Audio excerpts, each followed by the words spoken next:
light night striking force. Numbers were few then, and they're even fewer now. But I'm delighted that we have Colin Bell, who is a member there with us this evening, who is a pilot that flew 50 missions over Germany, including 13 over Berlin.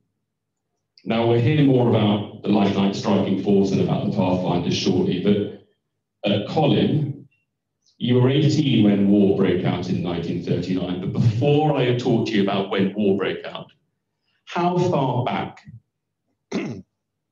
How far back?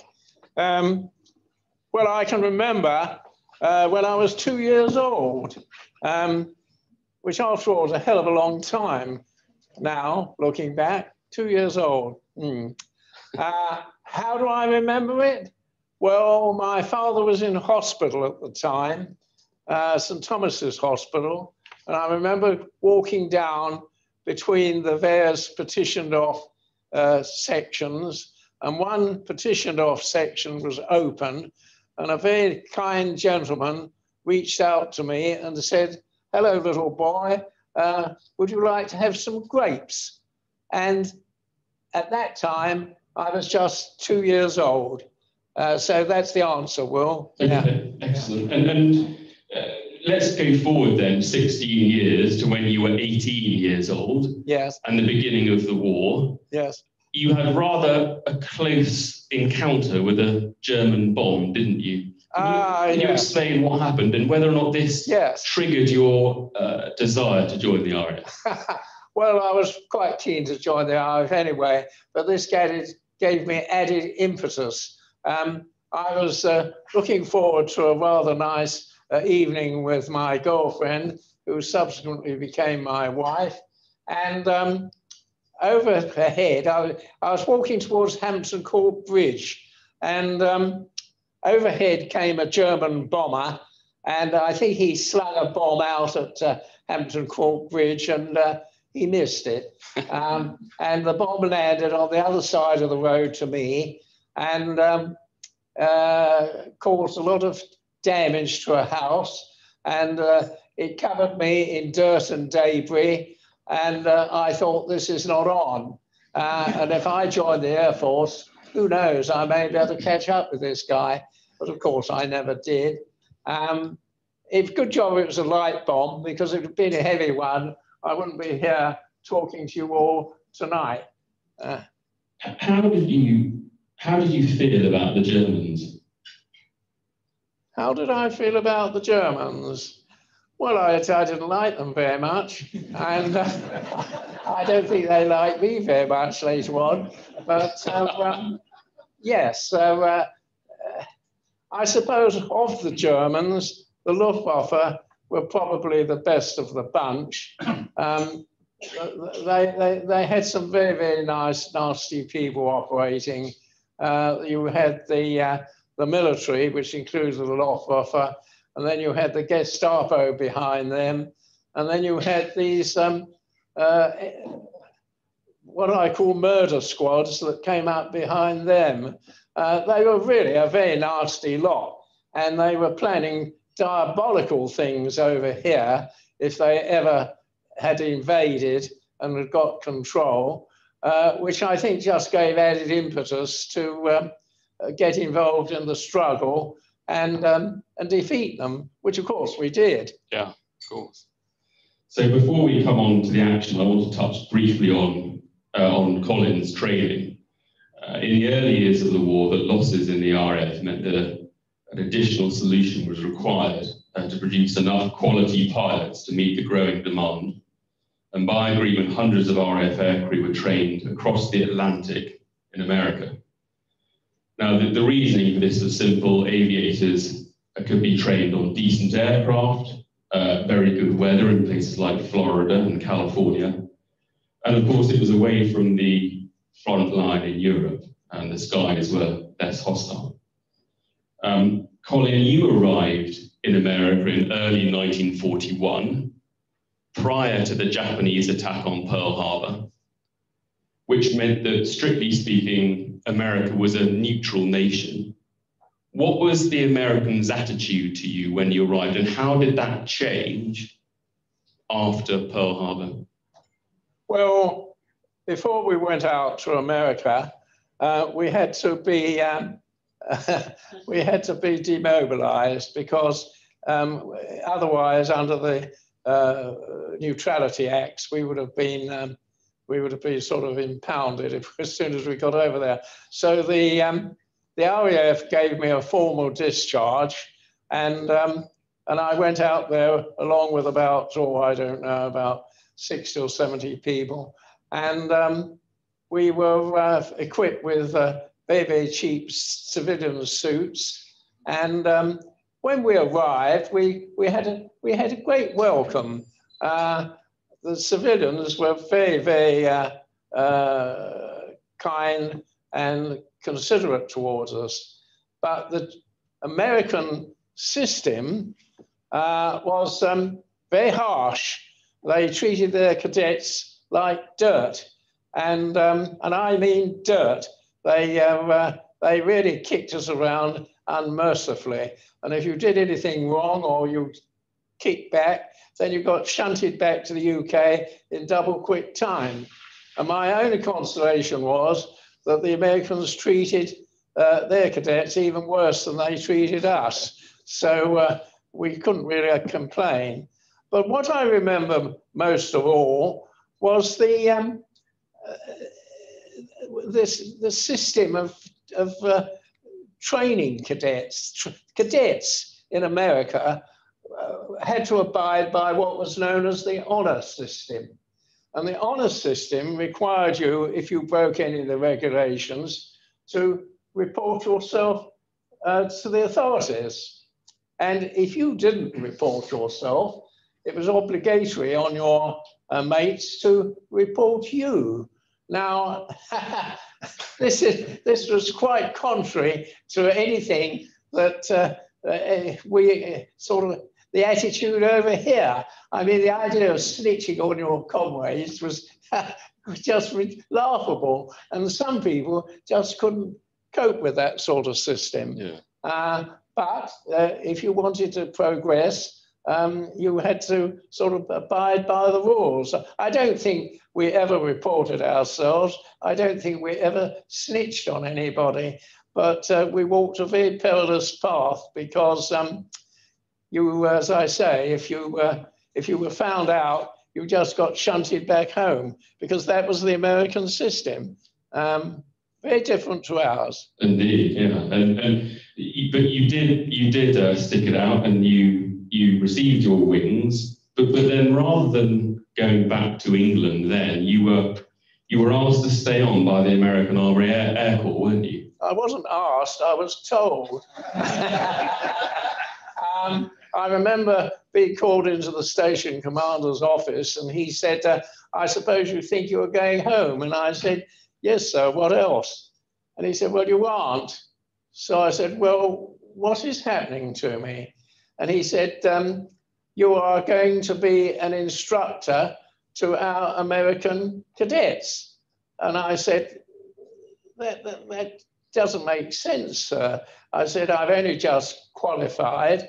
It'll be the blind leading the blind. He said, I don't care what you think. He said, in the morning, you'll go down on the flight apron. There'll be 6 American cadets waiting for you. You'll be responsible for them. And he pulled the door open and said, good day. And he slung me out. And that was my experience of becoming an instructor.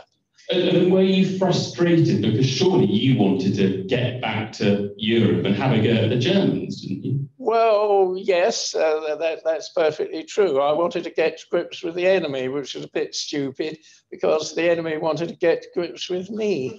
But there we are. That's it didn't happen. You just had to do as you were told. And because that's life in the services, whether you're in America or whether you're over in the UK.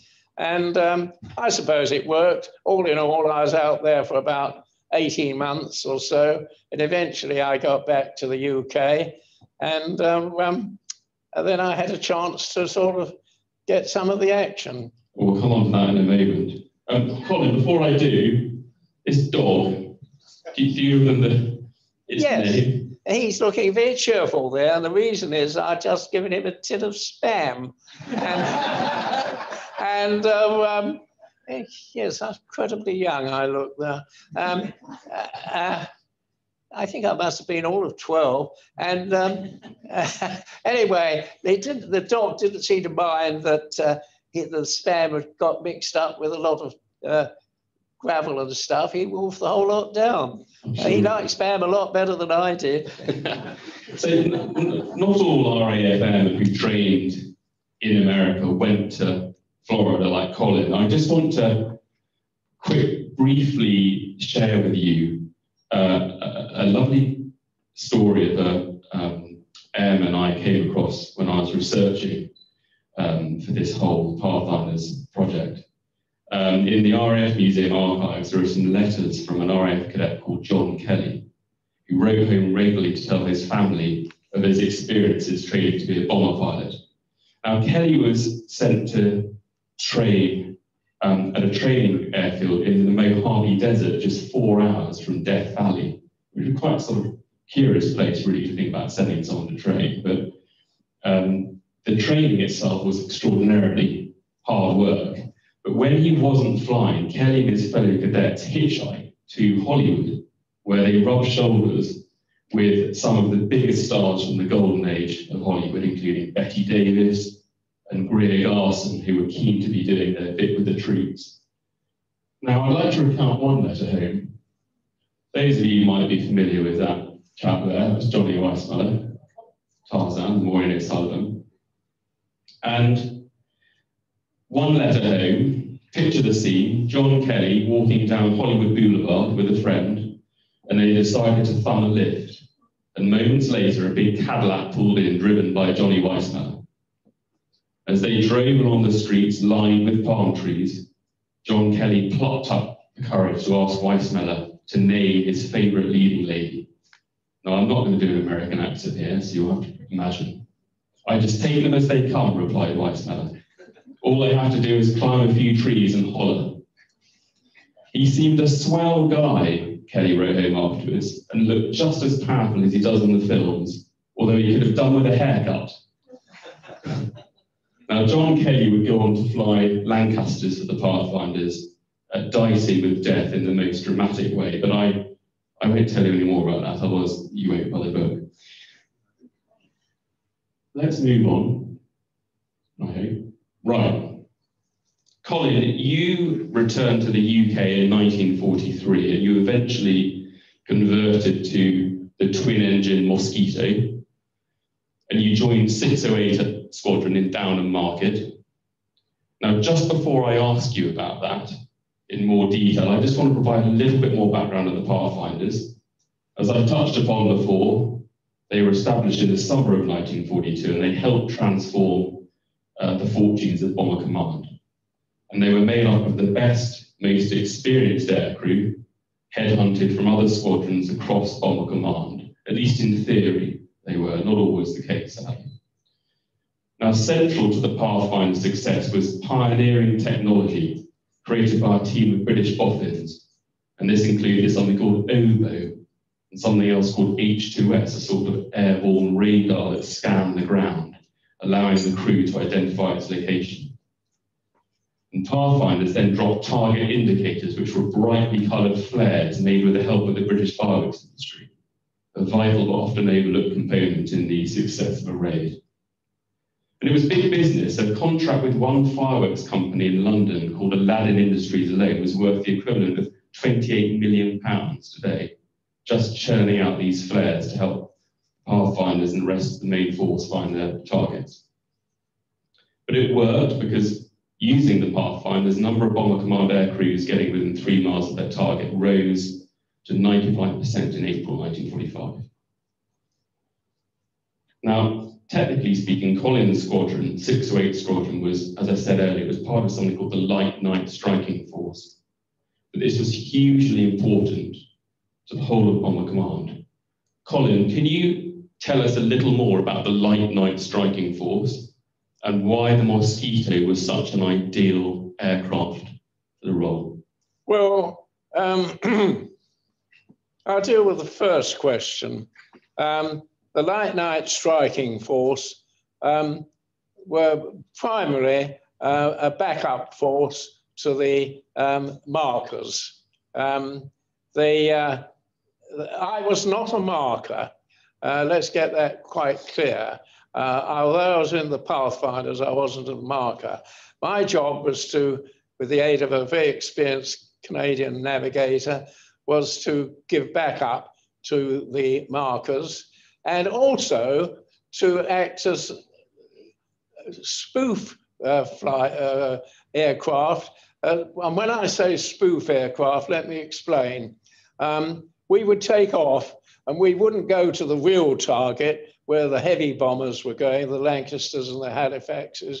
We'd go to another city and I would drop flares there to give the impression that this was the main target. The purpose of this was to spoof the German night fighters into coming after me and other people that were doing the same thing. And by the time they realized that we weren't the real markers aiming at the real target, they'd used up a lot of their fuel, then they had to go home, refuel, and it just slowed them up before they were able to take off again and attack the main bomber force. So yes, we were backup people and we flew spoof missions. So one night I flew around, I think, to about 4 or 5 different cities, dropping flares just to confuse the German night fighters. It's not much fun being a spoof aircraft because, of course, that's coming after you all the time. But we had the very great advantage that we could fly faster than most German propeller-driven night fighters. The only ones we really had to worry about were the Me-262 jet fighters. Fortunately, they in very small numbers. Although one did catch me one night over Berlin, but that's another story. We'll come to that in a moment. Huh? We'll come to that in a moment. We'll come to that in a moment. In a moment. Oh. Yeah, not yet, not yet. Okay, fair enough. We've got to string you out, you know. So. Colin, tell me about the wish of enlisted ground crew to fly with you. Oh, what? In America? Well, yeah. Well, when I was an instructor in America, I used to, just to sort of lighten my day, I'd take up a Harvard or 86, as the Americans called it, and I used to wind this thing up about 5,000 feet and sort of do wild acrobatics, and you know, lighten the day, as it were. And when I landed on one occasion, I heard one of the American ground crew say, "I should like to fly with that little limey lieutenant." And so I said to him, "Well, there's no reason why you shouldn't. Next time I go up, I'll take you." So the next time came round and he appeared and he climbed into the aircraft behind me. And to my amazement, all his mates crowded around and said, "Give him hell, Lieutenant, you know, wind him up, you know, give him the works, Lieutenant." And I thought, well, that's not very nice. And I wondered why this should be. And it took me a couple of trips to understand that what they were involved with was a gambling procedure. The chap that went up with me took bets from all his mates that he'd be able to come down without being sick. And if he managed to do that, then he held all the money that he'd taken.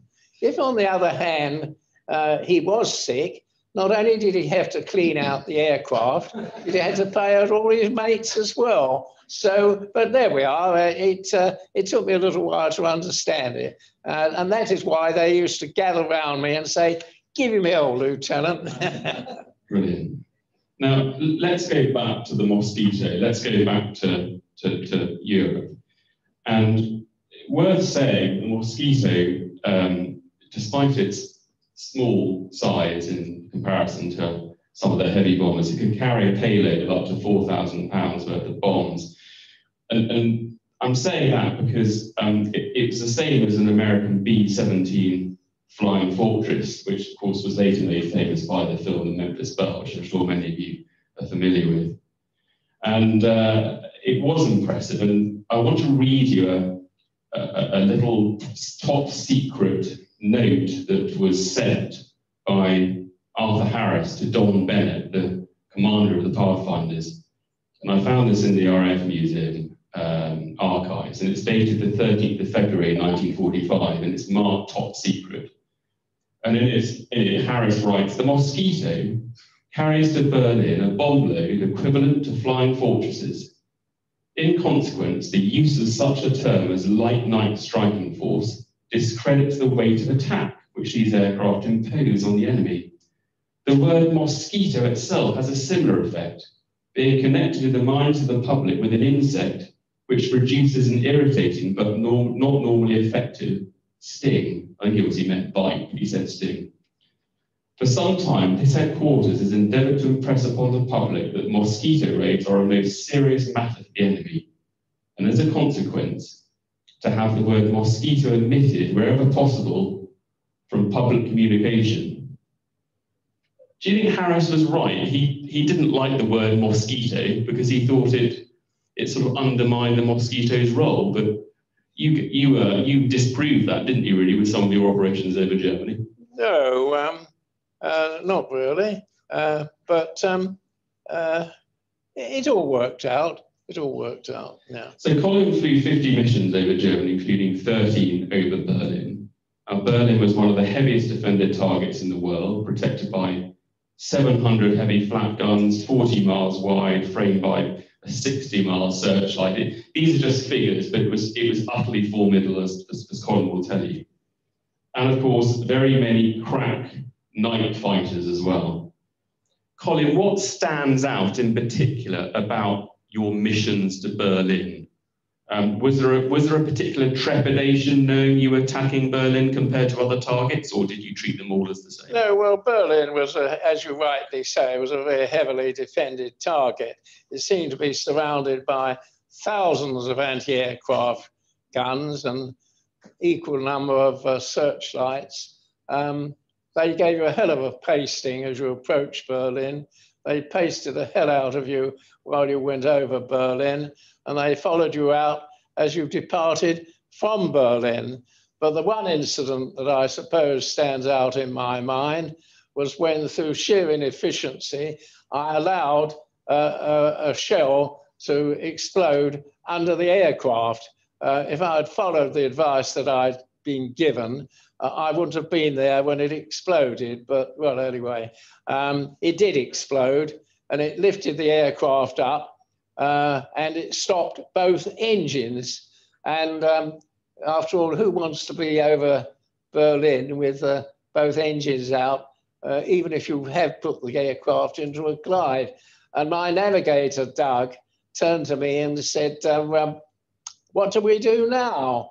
And I said, "Well, we wait," because after all, there was nothing further you could do. I just waited and for the engines to restart. And of course, they did restart. We were very lucky. And then we continued on our way and eventually got away from Berlin. And then I turned to Doug and I said to him, "You weren't frightened, were you, Doug?"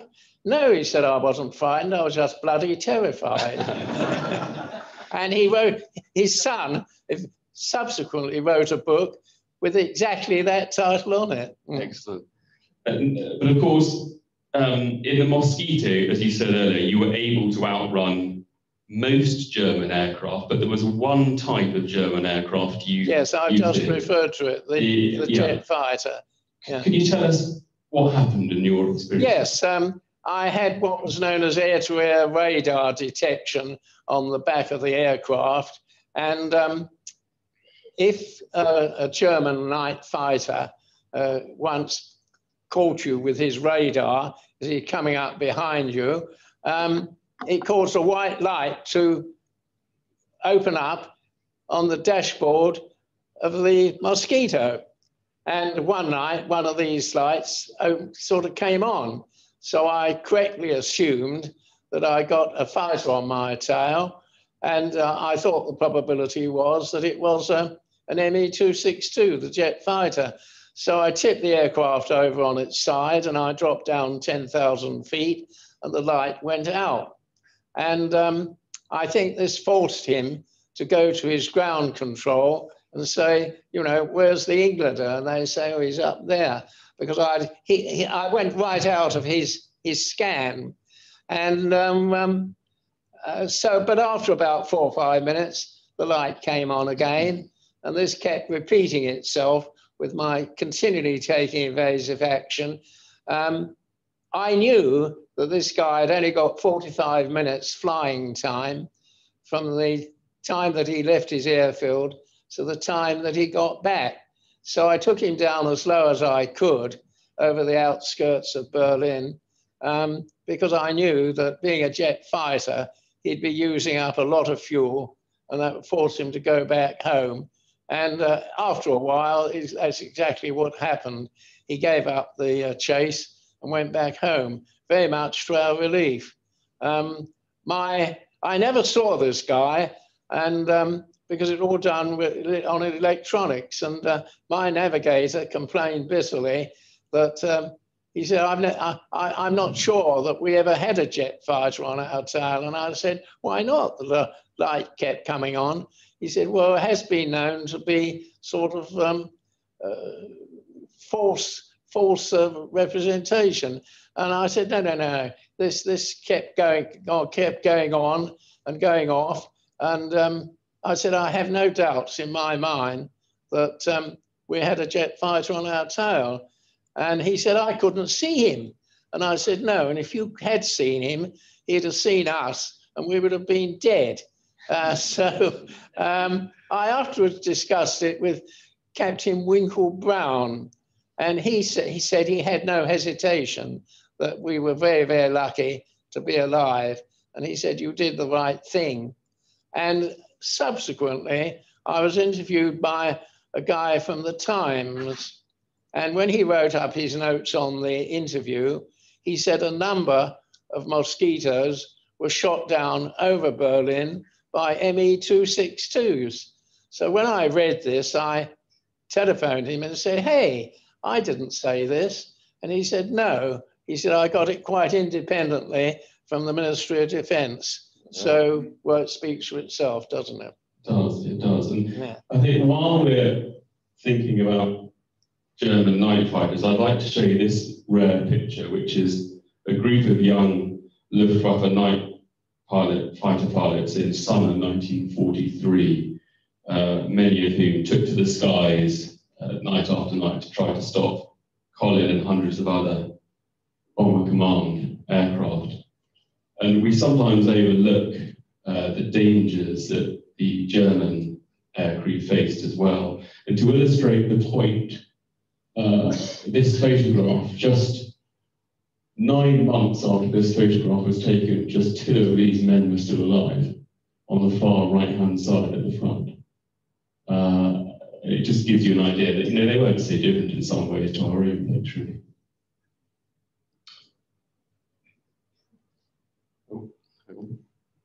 So the Light Striking Force had its most intense month in March 1945, carrying out more than 3,000 sorties, mainly over Berlin, as the Allies edged towards victory. And around this time, the Light Striking Force raided Berlin on 36 consecutive nights. I mean, it really was a force to be reckoned with. Colin, we heard just now your near escape at the hands of the ME-262.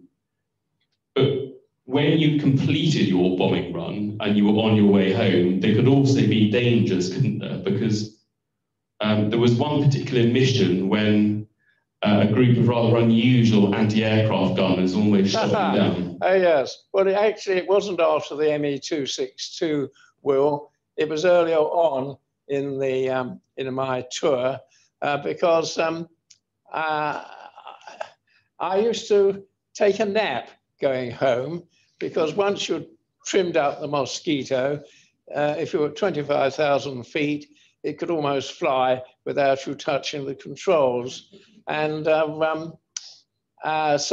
yes, I used to say to my navigator, well, I'm going to take a nap. And it prompted him to say that he could fly the plane as well as I could. Well, he found out one night, to his dismay, that he couldn't when my oxygen failed, but that's another story. Well, we were on the way home, and there was an enormous bang under the starboard wing, and I woke up, and Doug said to me, what was that? And I said, well, it was a shell, of course. And so we continued on our way, and nothing seemed to have been damaged. And I reported this when we got back to the interrogation officer.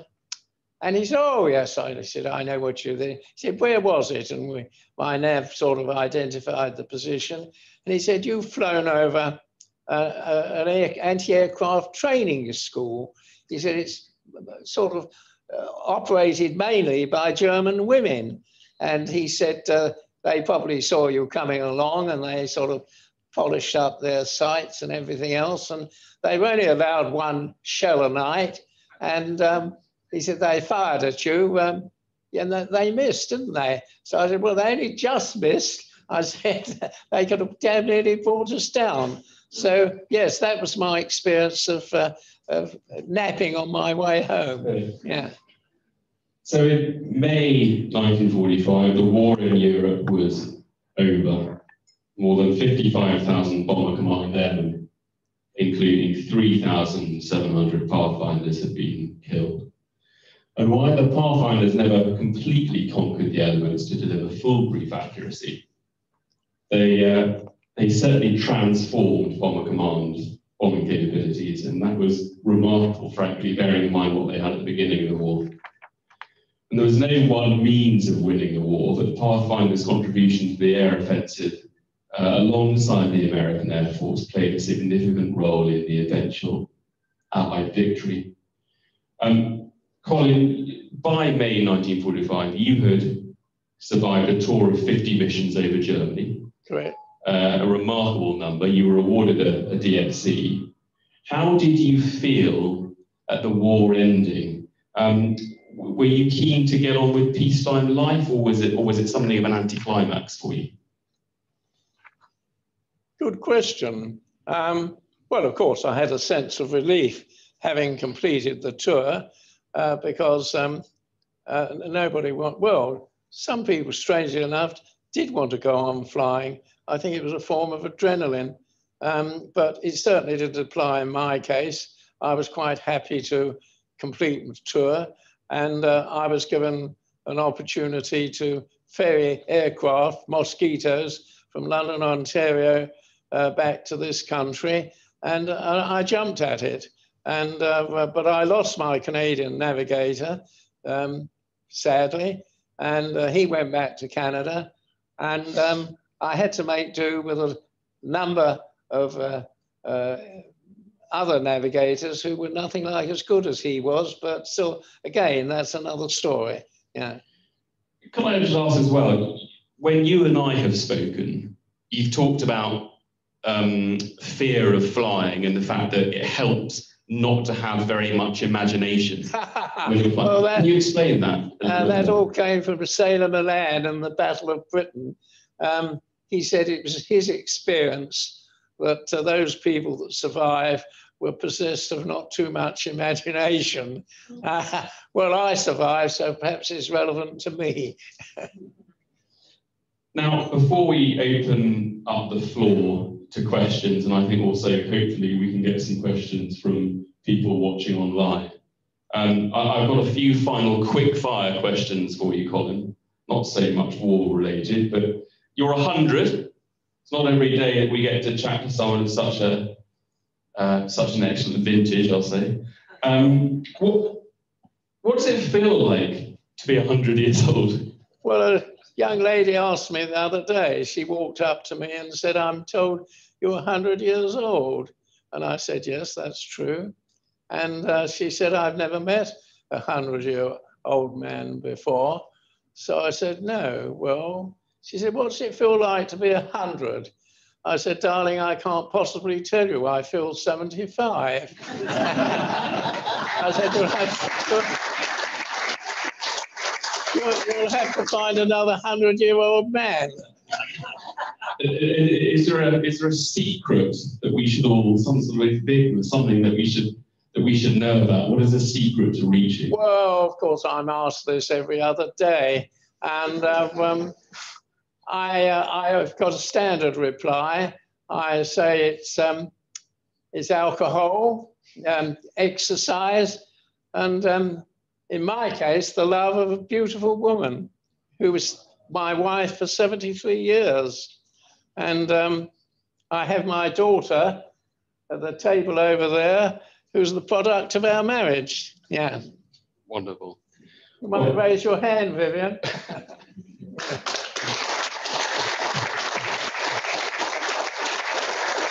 Well, I think we finished a little earlier. I think better to probably keep ahead of time than not, but I'm hoping we have a number of questions, and I don't know whether there is a sort of master of ceremonies who can guide us here on what might be best. Oh, there's an inference. The white lights come on.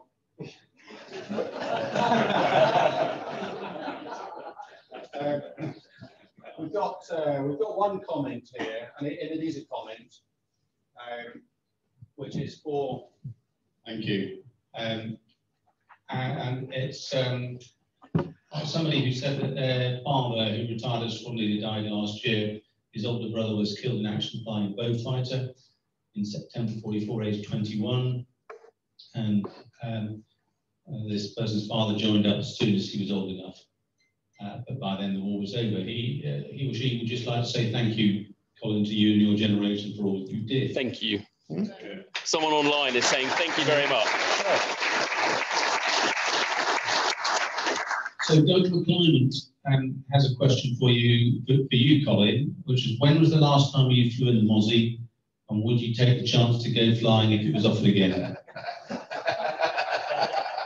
Well, thanks to the good offices of my American friends, one of which who's sitting right opposite me here, and Colonel Fred, I was taken down to San Antonio in Texas, where I was given a flight as a passenger in a Mosquito, a newly refurbished Mosquito, which was part of Rod Lewis's collection. And he arranged for me to go up and have a flight. And Stu, the pilot, flew immaculately. He took off, and soon after he'd taken off, he had a word with the control. And he said to control, this might surprise you, but I've got a 98-year-old World War II Mosquito pilot sitting right next to me. And there was a pause, and then the control said, control to pilot, holy shit.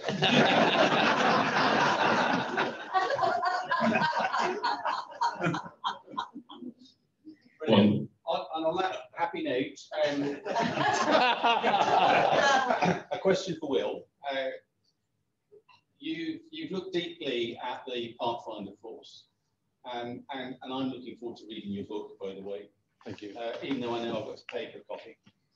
I'm just saying that the people that went into that force, how was that done? How did they pick people like Colin to go and do that work? A number of ways, and technically it was meant to be the squadron commanders would volunteer their best crews that would then go forward and serve with a group, which is the Pathfinder group. But not surprisingly, many squadron commanders, the last thing they wanted to do was to give up their best crews. So the Pathfinders had to, Don Bennett, who was the commander of the Pathfinders, he had a guy called Hamish Mahady, who he called his horse thief, who would travel around the various groups kicking off all the best crews from the squadrons. And it often was a, kind of fly-by-night job. They didn't always want to go. Most of them did, because being a Pathfinder was quite a kind of feather in your cap. Pathfinders would get a golden eagle badge, and you walked into a bar as a member of a group, and suddenly people knew what you were about. How do we do this? Hands up. Gentleman right at the back. Can you hear me? Yes. Thank you very much. I'd like to ask you, what was the most memorable event of your flying career? And what was the most memorable event of your 100 years of life? What is the most memorable event of your flying career and the most memorable event of your 100 years of life? Wow. Well, I suppose the most memorable event of my wartime service is the one I've already identified, when we were blown up by a shell and miraculously got back home without any damage. Well, I say without any damage because, of course, the aircraft, the whole of the back of the aircraft was shredded like a colander.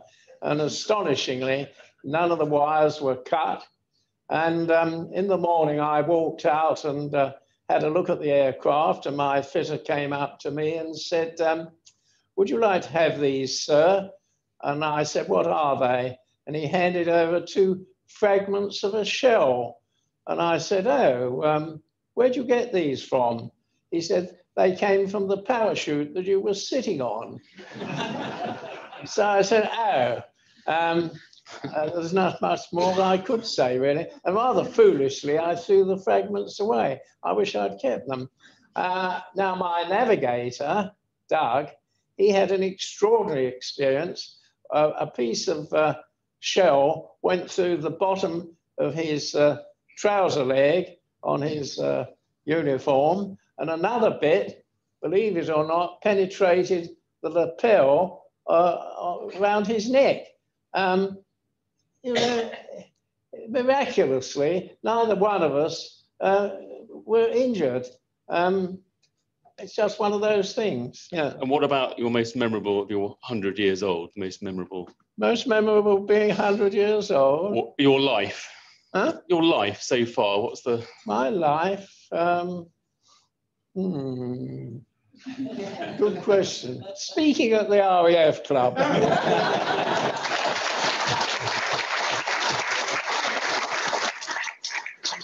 Brilliant. We have another question from online, and it's come from Ronnie McKenzie, who's been listening to you from Canada, from Vancouver. So we've got people in Sydney. Good morning, David, if you're listening still. And people in Vancouver. That's brilliant, isn't it? Modern technology. How do you feel about how poorly Bomber Command has been acknowledged and misrepresented post-war? Well, a little bit angry, really, but it gives me an opportunity to make the point that the whole objective of Bomber Command was to destroy the German capability of attacking us. And when I say us, I mean our men, our women, and our children. We went out to destroy that capability, and we only attacked those cities that were involved in war production. And I might add, that includes Dresden. Dresden had 10,000 workers producing things like periscopes for submarines, bits for the Luftwaffe. And in addition, Dresden had marshalling yards through which, believe it or not, 20,000 troops went each and every day. So Dresden was quite properly a target. And it was attacked, and also attacked by our heroic Americans in daylight. Bomber Command has been misrepresented by a lot of rather ignorant people that know no better, and I might add, who would never have come into existence if Bomber Command and this country hadn't won the war.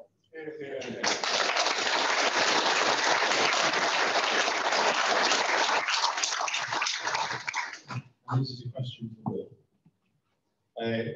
Firstly, I envy you your ability to research, because you uncover some fantastic stuff.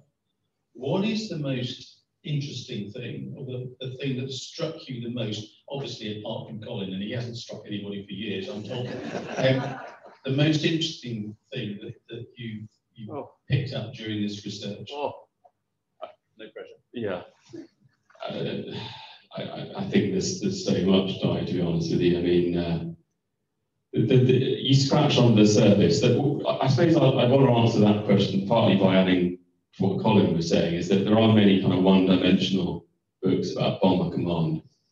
And it's very easy for some armchair historian to sit here 80 years on and say that they could have done better and they should have done better. But you just look at the pressure that people like Harris was under and people like Don Bennett was under. Don Bennett was 32 years old when he commanded the Pathfinders. That's 20,000 men and women. I say women because we mustn't forget there are a huge number of WAFs involved as well in this.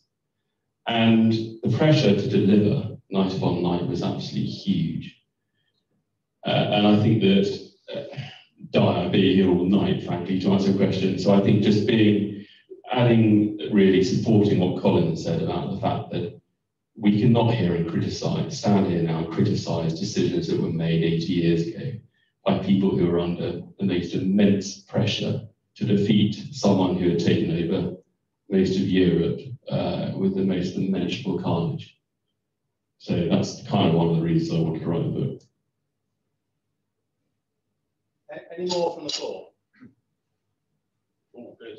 Oh, excellent. Right, let's start with the left and work round. So man at the back, please. Gentleman at the back. No. I'm a retired squad leader. I'm actually a New Zealander. I came to the RAF in 1971 and served 22 years. Can you repeat that, please? I'll repeat that again, sorry. Yes, I'm a retired squad leader. I served 22 years in the Royal Air Force, having arrived here in 1971. I read The Kamikaze Hunters, which was an amazing book, and I really enjoyed reading it. Thank you. I was going to ask Colin a question about the ground crew. Now, over the years, the air crew, of course, get all the plaudits, and of course, they have a very, very dangerous job. But I wondered what his view was of the ground crew that kept his airplane flying and armed, and serviced and maintained and repaired after every mission. What is your view of the ground crew that maintained, serviced, armed your plane? What your aircraft? What's your... Oh, fantastic. They were heroes. They worked in appalling conditions, night long, freezing conditions, and they made certain, as far as it's possible to do so, that the aircraft were fit for operations. I have no criticism whatsoever of the support staff, the ground crews. As I say, they were heroes, and they didn't get decorations, but they deserved them. Next question.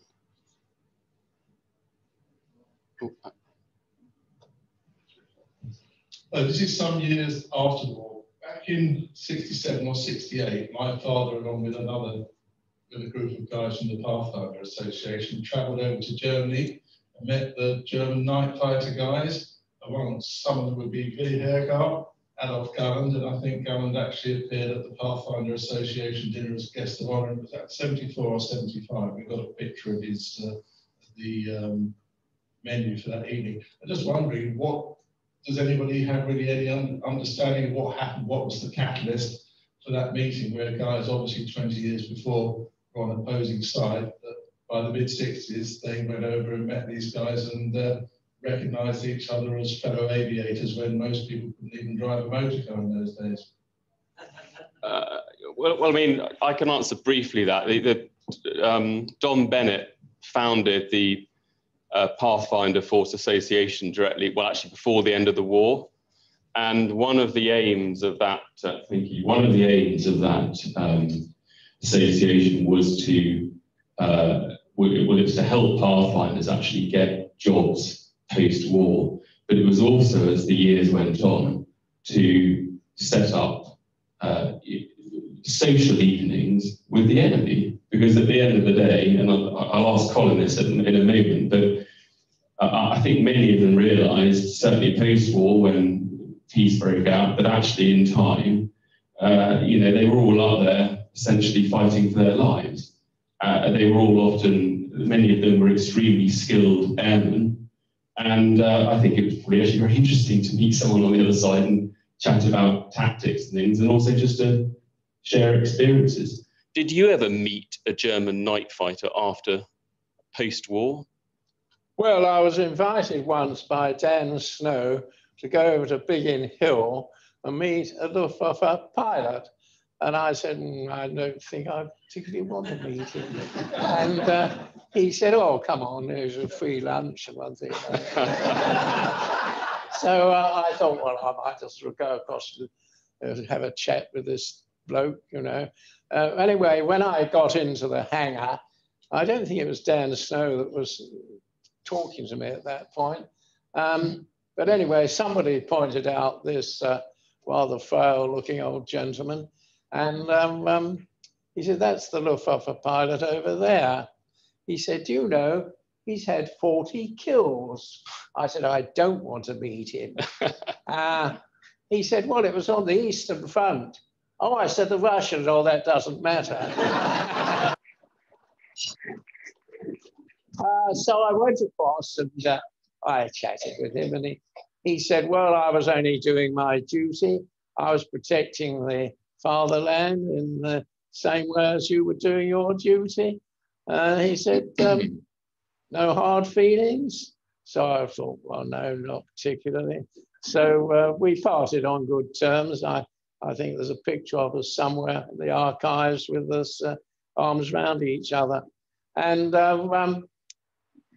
just as I was leaving, some chap said to me, there's a German paratrooper over there.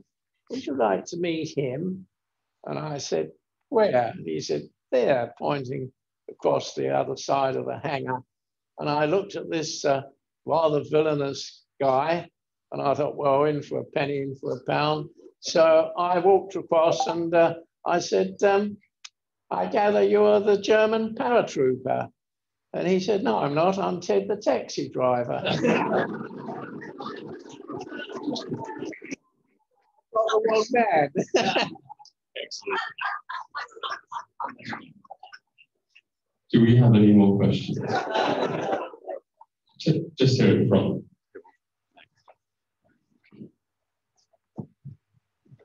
How did you link up with your Canadian navigator? How did you link up with your Canadian navigator? How did you? Well, that's rather interesting. I was in a room of 100 aircrew, 50 navigators and 50 pilots. I think it was at RAF Whitton, and that would have been in 1944.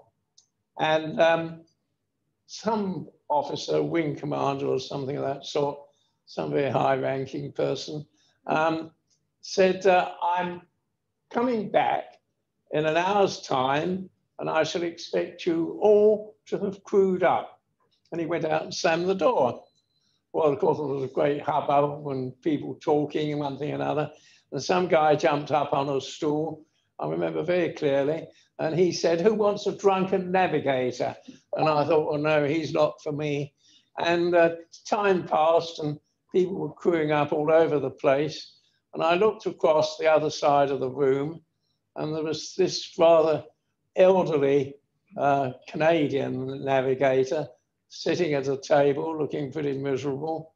And so I walked across to him and I said, have you crewed up with anybody? No, he says. So I said, what's your background? And he said, I was a navigational instructor at Prince Edward Island.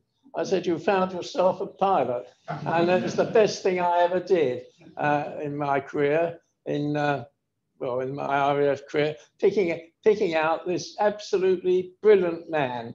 And he was brilliant, there's no two ways about it. He wasn't much fun, but he didn't laugh a lot, but it didn't matter. He was absolutely brilliant at navigation.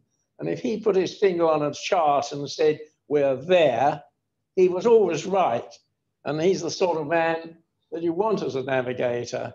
I'll finish the story by telling you of another navigator that I had afterwards. It was a lot of fun, but he wasn't a very good navigator. On one occasion, we were traveling out to Malta, Lucca Airport, and I said to him, how long before we get there? And he said, we're there. And I thought, no, that's not right. So I said, no, can't be there. Yes, he said, look out on your port window. And I looked out and I looked down and I said, that's not Malta. I said, that's Sicily. So I called for a bearing from Malta, and after about 10 minutes, we got there. But as I say, he was a lot of fun, and I enjoyed talking to him in the mess and cracking jokes and one thing and another. But I had to watch his navigation. I think that reminds me very briefly of a story I came across of a Lancaster Pathfinder crew who had to get a new flight engineer. And for those of you who don't know, the flight engineer is there to aid the pilot with Lancaster because there's a lot to do. And this was his first Pathfinder mission, and he didn't know the pilot, and he didn't know that the pilot would talk to the aircraft as it was bombing down the runway. And as this fully laden, fully fueled Lancaster was bombing down the runway, the pilot said, up, you bastard, up. At which point the flight engineer got the switch for the undercarriage.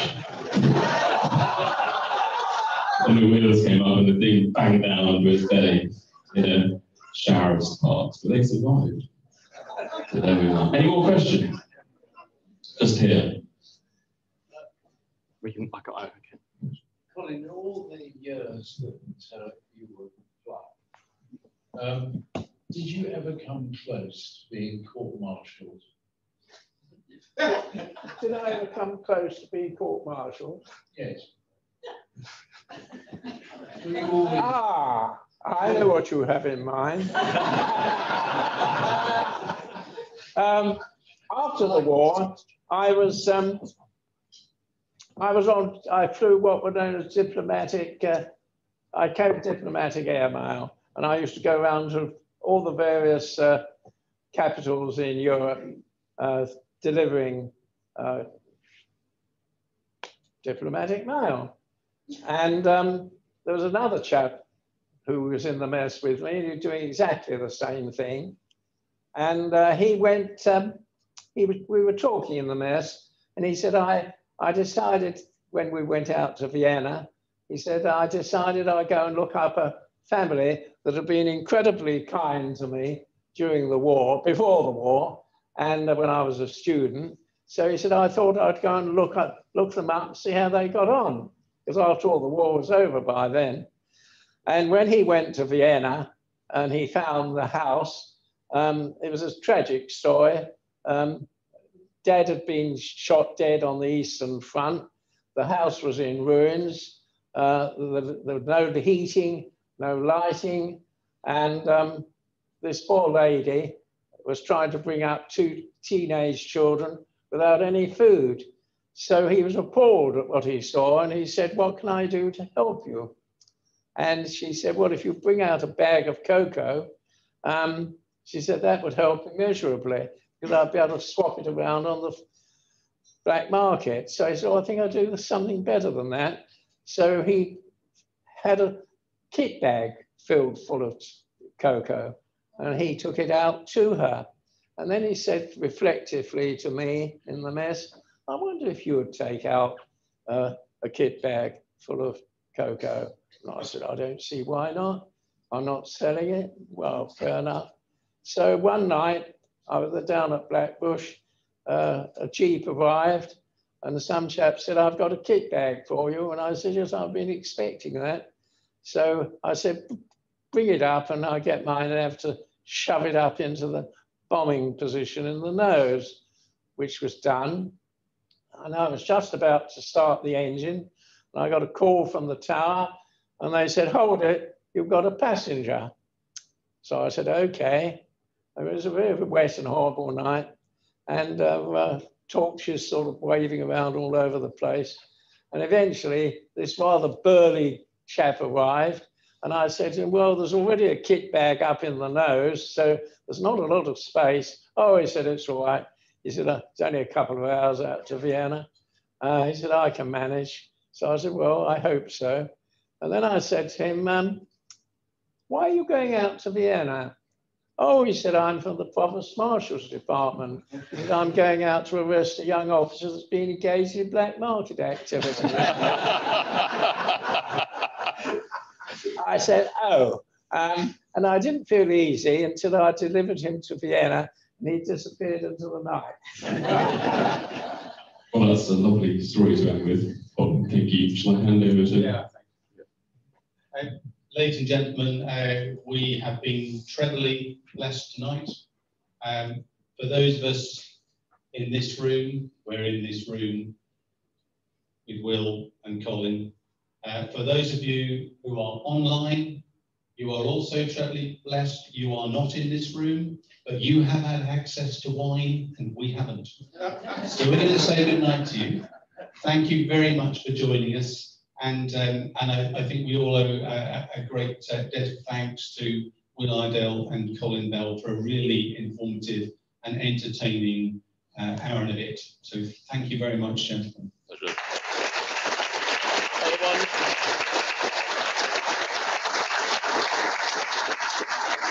Well, now maybe I'll get some grub.